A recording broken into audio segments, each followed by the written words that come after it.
All right, welcome to another 3i podcast. Excited to be back again. This is my last probably solo one here for a while because I have a queue of important special guests that are close friends of mine in all sorts of different areas, and that's going to be a lot of fun, but I'm just kind of getting stoked by this. I got a new microphone boom arm here, feeling very the identity of a podcaster, and therefore am throwing something out. So today what I wanted to get into was the 5 biggest learning lessons I've had that have led to the success I've had so far and the journey I continue on, where I know there's going to be many more lessons learned in the future, but these ones have also been consistently ones that I've helped other guys through and through the clients that I've had. A lot of these learning lessons, hopefully I can do the same thing for you. And so what I'm going to do to make this more of a engaging situation instead of just a normal kind of self-development conversation here with abstract theory is I'm actually going to go through a bit of my story myself and illustrate the different concepts here in self-development related terms as I learn them in real time, because I think that'll make it more fun. And I feel that for myself, a lot of these things now looking back, they seem incredibly easy or incredibly simple, I'll say, and really in your face and blunt, and it's kind of some self-help truisms. But for me to really have them hammer home for myself, the more examples and reference points I can get secondhand from other people, firsthand through my own experience, the more they kind of got hammered home and the more I actually live life understanding it from a new paradigm. So each one of these is a distinct paradigm that I went through, and hopefully I can kind of get you living on a higher level here in some of these key areas. So I guess without even continuing on this abstract terms, I'm going to kind of dive right in and get into, let's say, about 2007 and a little bit prior to that, which is when I found out about self-development. So some of you might know that my real name is Wade, and I'm sure many of you know me as Brad, which is the name I've used online for many years now, nearly a decade, but slowly with Reimpact here, transitioning into using my real name. And yes, so I grew up in Wisconsin, went to the same high school as my parents, and so, you know, small little high school, 95 people in my graduating class. I pretty much had a very naive existence of really not knowing what to expect out of life, living life very much worrying about what other people think, because you have this gossipy little town of 10,000 people. So you're constantly thinking about, okay, what did they think? And I had some teachers that were the same as my parents' teachers, and therefore certain sort of stereotypes or filters were put onto me and placed on me. And just really living the first 20 to 25 years of my life stuck in reaction, stuck worrying about what other people think of you, and kind of in this deep fear of worrying about making a mistake, as so much of us are. I think the other thing is I was raised Catholic, so that probably factored in of the whole, perfect sort of, you have to do everything exactly right, and that type A personality fear that kind of they instill in you there in that religious kind of worldview. But not even going down that pathway too much. What I want to get into here is about when I turned about 24, 25 years old, finding out about self-development. And a lot of that started right at about the same time I found out about success with women, is that it was really the big first turning point for me. And what it came down to, the first big paradigm shift that I think anyone needs to go through, and this is when I went through it myself, is that you are not your emotions. So paradigm number 1 here, self-development concept number 1, is you are not your emotions. And if you're deep into the self-development world, this might be, oh, wow, he's going to that thing, one of those very starter points. But for me at that point, it was groundbreaking. It was earth-shattering to think that, oh, when I say I am angry, there's an I there that is angry. It's not that I'm the anger myself. And by taking a more objective meta-level view there, I can actually decide to say, how do I want to respond to this? And thinking about, okay, there's an actual watcher here. There's a consciousness on top of the emotions. And so this, in my early years of coaching, was one of the biggest things that I talked about consistently, the extreme self-love and how nothing is good or bad, but thinking makes it so, the old Shakespeare quote, just saying that all over the place, all the time, nonstop, of realizing that you can create, like the end goal of all that is that the reason why that directly correlates with the emotions is that when you ever have that feeling of anger, when you have positive or negative emotions that you have, it's based on a value judgment that you've either consciously created or more often than not, it's unconsciously created. And it's amazing how when we're in those moments of deep passion, whether that be actual passion or anger or depression or just really caught into emotions, we revert back to behaviors that we had when we were 4 and 5 years old and things that we learned at a very early age. And so if you want to level up your consciousness, level up your decision-making processes, and think from a higher level of consciousness, one of the best things you can do is get out of an emotional headspace. And so I talk about all the time the inner game of entrepreneurship, the inner game of business, and how too often the number one thing is dealing with stress and overwhelm, because there's always more that needs to be done as a business owner than time to do it. And it's one of the worst places to be making decisions from is when you're in that state of stress or overwhelm, or even worse, anger or sadness or worry or fear. All these sort of different emotions can really affect the quality of your decisions. And so for me, as I said, this led to a big sort of consciousness shift, and I dove down that rabbit hole of spirituality, and for about 2 to 3 years straight, read every philosophy book I could get my hands on, every religious text I could find, from the Bhagavad Gita to the Bible to all sorts of crazy conversations with spiritual beings, like all the law of attraction people, the Abraham Hicks stuff, into all the Western and Eastern philosophy, and kind of just figuring out, that slippery slope of figuring out what the ultimate truth is for myself. And kind of really, I loved the Ken Wilbers out there. That's some of my favorite stuff. And of course, all the Eastern stuff and all the Western philosophers and everything there. And you get to this point where you kind of come to this realization of what the truth is for you and what that meaning of life is for you. And from there, everything that I do stems from that fundamental truth. And so this keys in really with the start here of the level 1 of consciousness is just cutting and disconnecting yourself from your emotions and then using them in the right way. So really quickly, I guess, a little emotional intelligence work is that negative emotions, unproductive emotions, all they are signals that you either need to change your belief about a situation or you need to change the situation. So example, changing the belief would be, let's say your girlfriend breaks up with you and she's with someone else, so you can't get back with her. You can't change the situation, so you have to change your belief and the meaning and the filter you've put on that situation. That's the only way you're going to get over that. And on the other side, if you can change the situation, boom, go for it. If you're stressing out about your finances, maybe it's time to get off your ass and get to work. Or if you're stressing about overwhelm because you have too much to do, you need to figure out some new skills to delegate properly in the company or something like that. So negative emotions, unproductive emotions, they're actually good things. They're actually signals to take action, whether that be from an inner game side of thing or an outer game side of thing. And on the positive side of things, if it feels good, it means it's in alignment with the values that you've set for yourself.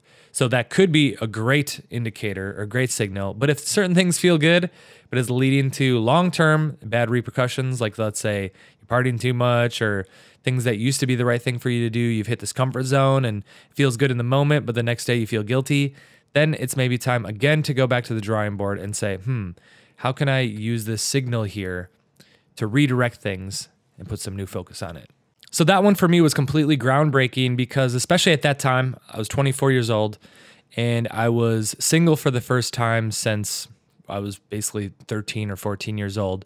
And so what I was doing, if you go back to the story of me in Wisconsin, following in my parents' footsteps, they met when they were 14 years old in high school. So I thought I had to do the same thing and basically was with the same girl there for 7 or 8 years or so and through college. And when that ended, all of a sudden I thought, what am I doing now? Like, what am I supposed to do with my life? How am I supposed to meet girls, especially when I'm out of college and don't have that large social circle that kind of forces people to interact with each other? And so that led me to the internet, searching around, which leads us to the second paradigm. And this one, I wouldn't say it that way at the time, but the way that I explain it and teach it now is it's all about strategy, never identity. Everything in life, it's strategy, not identity. It's about the behaviors you have in a certain situation, not about who you are. So in the example here, when I was 24, I thought that I was dealt a certain set of cards in life for my success with women. I thought that the way that I was brought up and Midwestern values and looking at my parents, that once my potential wife there was gone, I was kind of screwed and I didn't know what the next step would be. But then by finding that this was a skill set, success with women is a skill set. It's just an aspect of learning social skills, learning how to dictate a social environment and calibrate things to convey yourself in the best possible light. I was so confused. I'm thinking, I have all this good stuff going on. I was, I had my master's degree, I had my pilot's license, I was playing in a band, doing a lot of cool stuff, had a lot of cool friends. But I'm like, how do I convey that to that girl at the bar there? How do I convey that sort of stuff? And I thought I just didn't have it. And the other thing I thought, which so many guys do, is you think, okay, maybe it's about looks or money or something like that. So I went for the looks thing first and hit the gym super hard and started bulking and all that crazy stuff. Long road later here, I'll tell you that none of that stuff truly matters. You can do it, and it's a great expression of yourself and celebrating your own life, of being healthy and doing cool things, having fun in the gym. But it's all about those high status behaviors and learning how to convey those things the proper way, which is 100% a skill set you can cultivate as a man. And so the other side of things too was actually dealing with the emotions, scarcity mindsets, all those inner game things. But again, too, those are skills. And so another part of it, which I think with Success with Women really illustrates really nicely, is that your ability to attract the opposite sex, it's really hard to disconnect from that result and feel that, oh, this is just an objective skill set. So let's say you go up and talk to some girl.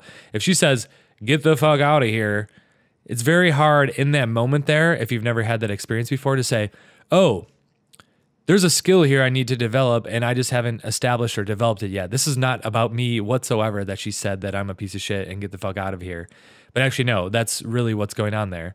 So, but once you do that 10 times, 100 times, 1,000 times, and you see progress, all of a sudden everything shifts. Or you see her say that and you're able to spin it around and make her fall in love with you and everything like that. All of a sudden then that feedback that you're getting there has a completely different meaning. And it really comes down to, again, cutting the fact that it's never about your identity. And this is on every level. This is a huge aspect of the sort of change work that I do. Let's say even somebody to the extreme level of saying, I'm an alcoholic. If you're an alcoholic, if you identify yourself as an alcoholic, how can you change that? There's no ability to change it because you're integrating it into your character, your persona of your identity of who you are. But when you look at it in the other way of a strategy, and you look at it from an objective view of saying you're somebody who has a problem with alcohol, you're somebody who has a problem with drinking, then there's a problem there that we can create a new strategy to overcome. Maybe it's who you surround yourself with. Maybe it's going to the 12-step AA meetings or something like that. Maybe it's just not buying the stuff or something, whatever you need. It's about the strategy then and not the identity. So that's an extreme level. But think about in your own life the times where you're subtly identifying with things where you shouldn't be. And usually what this comes down to is the deeper the level of scarcity, the more likely you are to identify with it. So for me, I was lucky. The Success with Women stuff, once I found out about it, I was so excited. I was like, oh my God, this is crazy. I'm going out and I'm talking to girls. I was going out 6 nights a week, starting off in Milwaukee, Wisconsin, leading to, when I was teaching this stuff, I've done it in over 40 countries, 200 cities around the world, going out 6 nights a week for like 5 years straight. It was just kind of utter mayhem, girls, girls, girls, every single night, the hottest clubs all over Europe, around the world. It was insane. And so that was a lot of fun. And it kind of came a little bit naturally to me because, well, one, I put in more time than anyone else. I was going out nonstop and pushing and building that momentum, surrounding myself. I had some of the best possible mentors in the world when it came to the Success with Women stuff. But if I look at other areas in my life, let's say like business or my money mindsets, is those ones were much harder for me to look at as a strategy because they were so deeply ingrained in the levels of scarcity that I had about how much money I thought I could make at the time, or what success meant, or thinking that it was a zero-sum game where if I got it, I had to take it from someone else, or if somebody else had a lot of money, they stole it from someone else or took it in some unethical way. And so these things were so deeply ingrained that those took a lot more time. So think for yourself where, okay, you might say, okay, I agree with that strategy, not identity sort of stuff, but for me, I'm different in this area. This thing over here, I'm a hard case newbie when it comes to XYZ. That is not the case. It's still all about a strategy. It's all about behavior. And maybe it started at a very young age. And we all start off at a different place in life. And so you can't compare yourself to others. You just have to say, okay, let me focus on the progress here. Let me keep moving things forward. That one there was like encapsulated probably about 10 different little self-help truisms in that one. But the overall key thing, again, is that strategy, not identity. So fully embracing that paradigm shift that I was not dealt the cards that I thought I was dealt in life. I could take control of my life and get choice in this area, much less any area. I took that and ran with it to the point that I was going out so consistently. Other companies found out about it. I came on as a consultant doing dating advice around the world. Like I said, over 40 countries. Guys would spend thousands of dollars, fly in. I'd go to their city, take them out to nightclubs, do about 10 hours of seminar, teach them a bunch of stuff, help them with a bunch of self-confidence issues, kind of through little outer game strategies, do this in this situation here and there, custom tailored feedback. And so doing that every weekend for about 5 years straight, all of a sudden it kind of gets a little bit boring. As much as what used to be fun, it kind of becomes your job, and you kind of top out about what you can make from a commission basis because you're in the business. You're not working on the business, you're working in the business. And what I realized is that no matter how great I got as a coach, no matter how great the feedback I was getting from guys at the end of the program, they're like, oh my God, this was just amazing.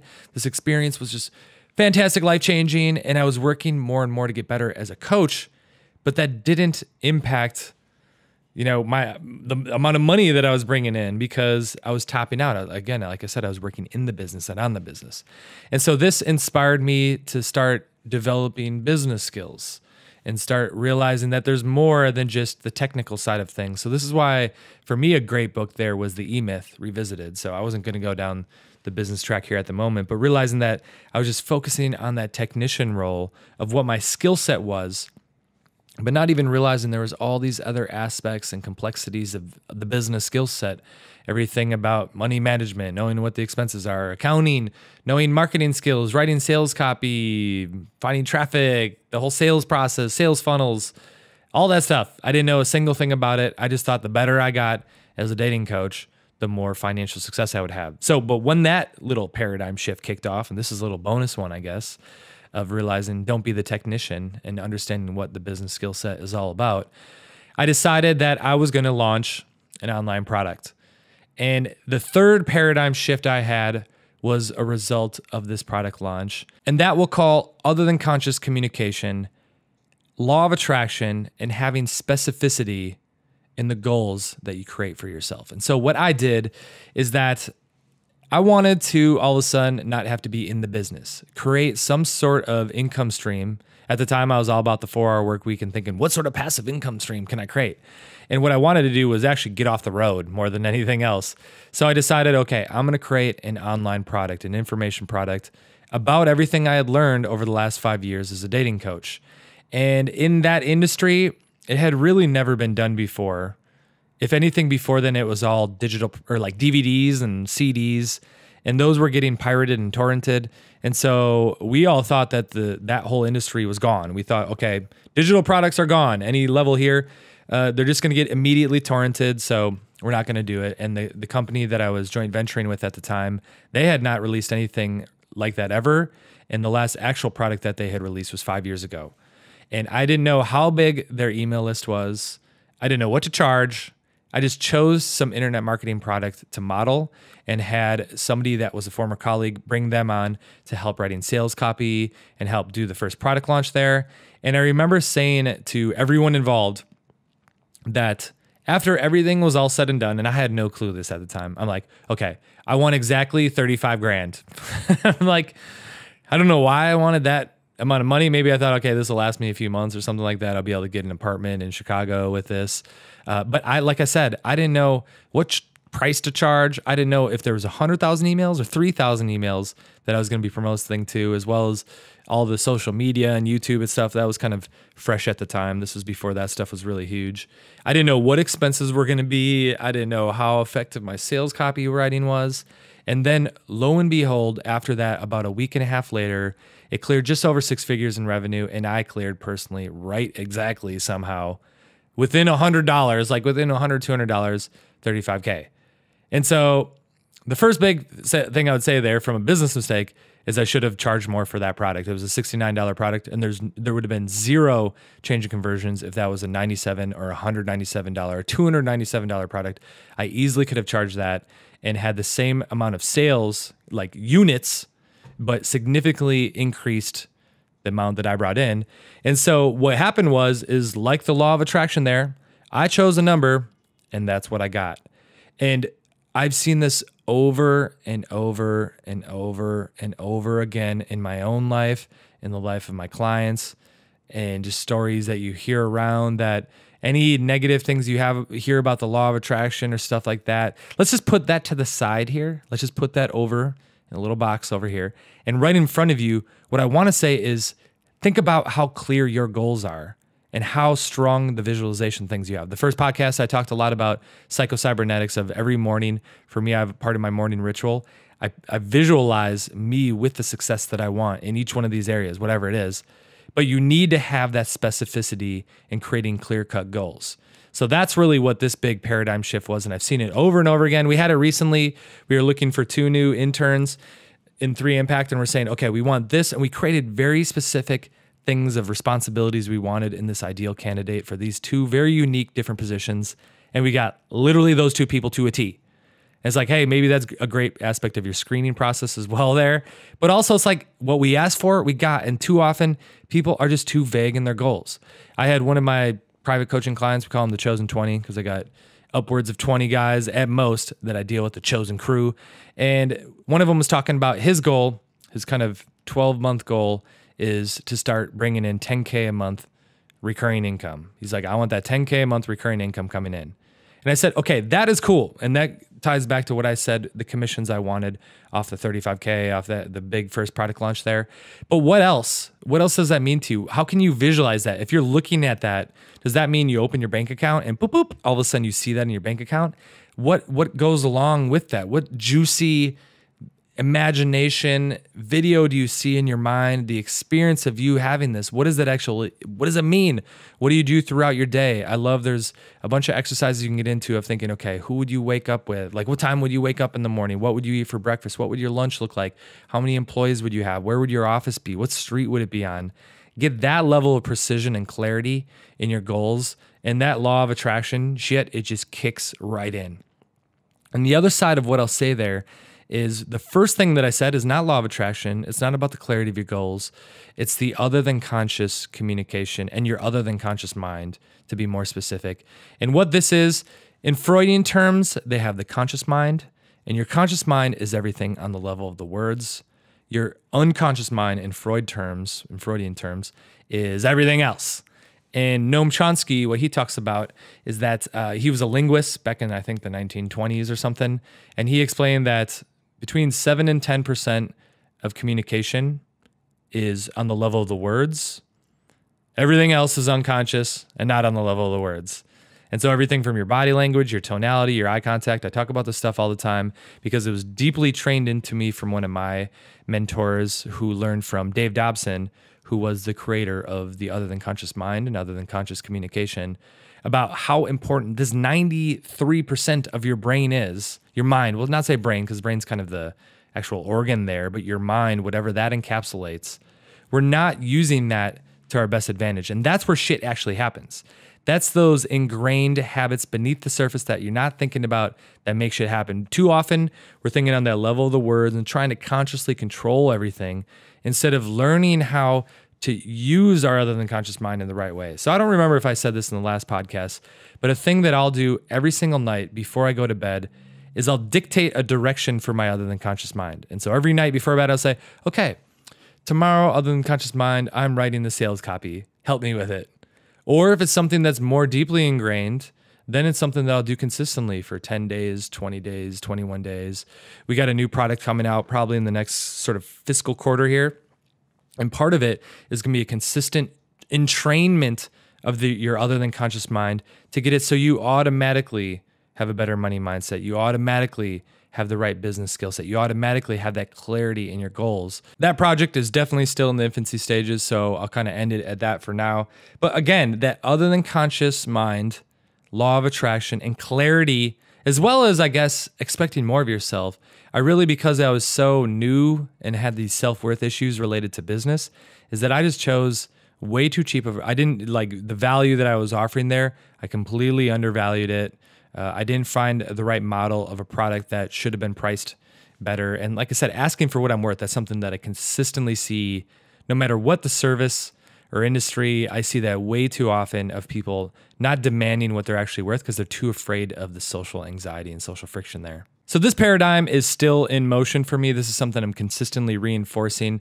But to kind of tag on to that one, the realization that I had about diving into the business side of things comes into my definition of fulfillment. So the fourth big paradigm shift that I made it was realizing that fulfillment is about growing in every aspect of your life. And if you have any feeling of guilt, if you have any feeling of a lack, a feeling of confusion, it's because you're neglecting one aspect of your life. And so this is where the MAN operating system technology came from. This is what really was the final nail in the coffin for me of saying, okay, you're going off traveling the world, living the rock star lifestyle of a guy who should be 25 years old, but now you're 30 years old and shifts kind of changing. That doesn't mean if you're 30 out there and you're still partying, living it up, I'd party still pretty hard.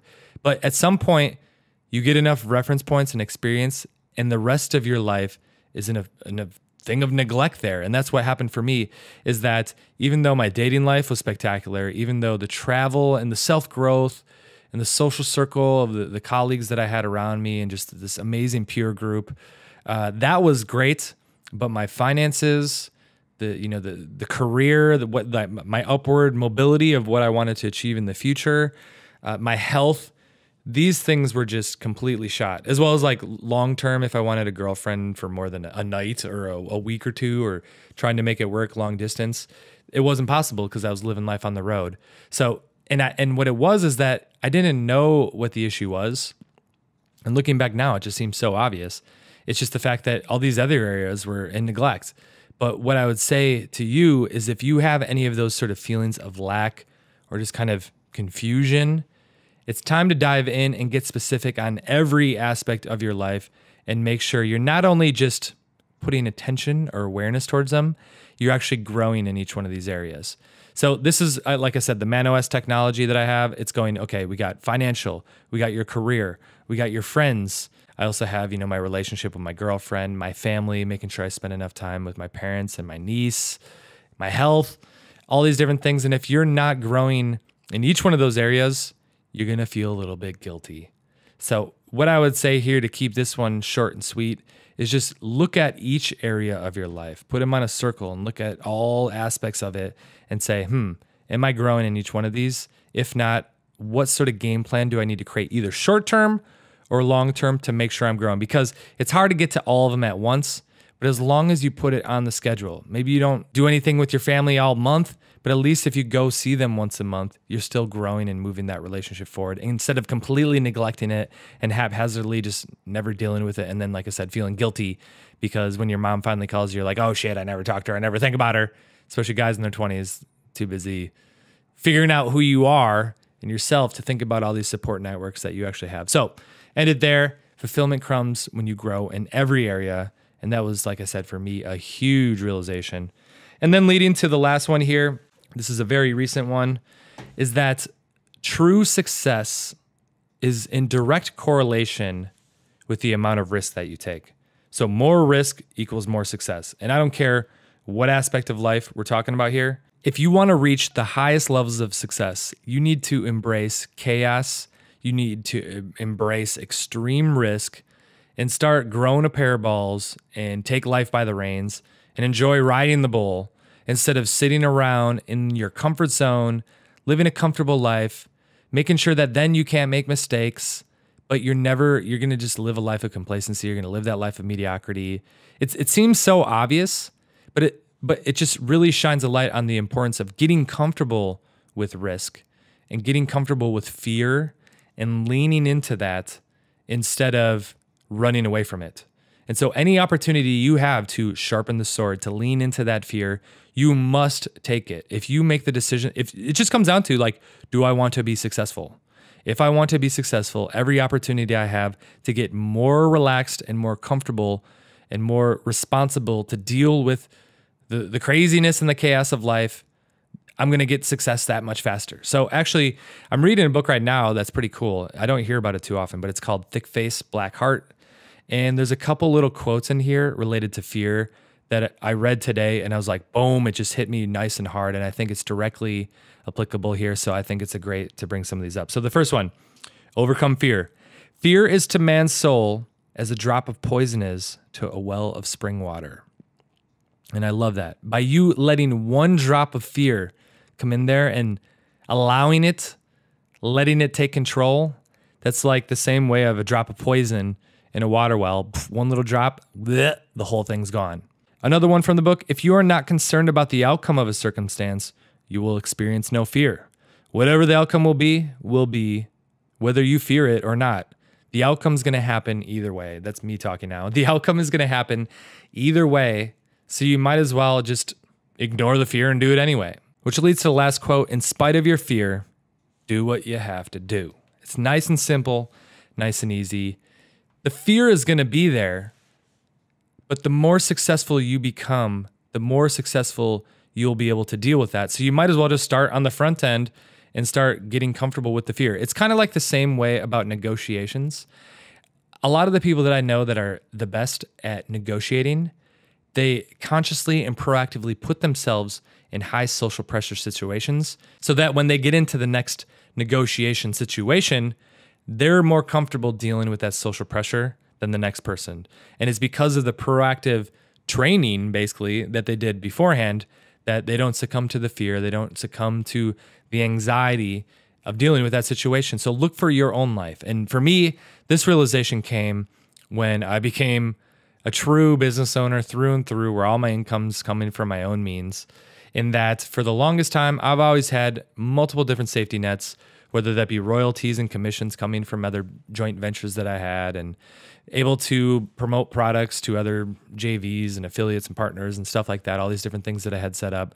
When finally, all of a sudden, it was all on me, when all the infrastructure was my responsibility, when I had multiple employees. I mean, now we're getting to the point where I have managers of people to where I'm managing managers of employees. Things are growing, and your overhead's growing, your payroll's going through the roof, to where that level of responsibility, it's obligatory for you to reach a high level of success. Money goes to complexity. The more complex the situation, money goes to the risk taker.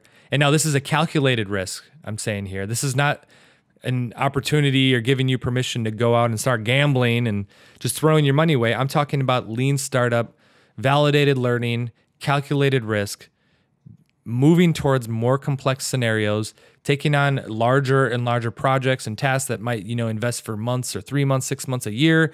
Those are the things that lead to higher and higher returns. It's not going to be a short, quick fix. It comes down to you having to get very comfortable with risk. And let me tell you, there were times where I was running months on the credit card. I was making payroll through credit card statements to get by. There were times where things were getting so tight, I was having dinners with different investors of thinking, is this the right move? I might have to get these people on the back door. I'm talking to bankers to make sure to float cash flow here just in case things get so tight that I can't pay my rent, and having the awkward conversation with the girlfriend of saying, hey, we aren't going to be able to go out to eat. We're just going to have to make some food from the grocery store here for the next couple months.